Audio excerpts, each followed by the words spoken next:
আসসালামু আলাইকুম গাইস, কেমন আছেন আপনারা? আলহামদুলিল্লাহ, আমিও ভালো আছি।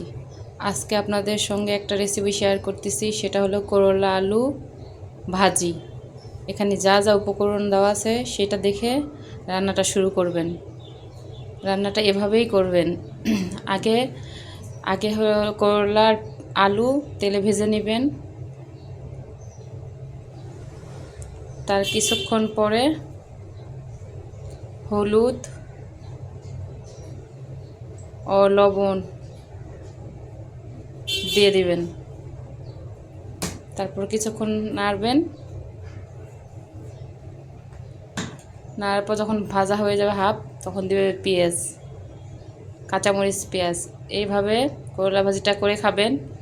যাদের তিতা লাগে তাদের আর তিতা লাগবে না, ইনশাল্লাহ ভালো লাগবে। এই ভিডিওটি যদি ভালো লাগে অবশ্যই একটা লাইক, কমেন্ট, শেয়ার করে দিবেন।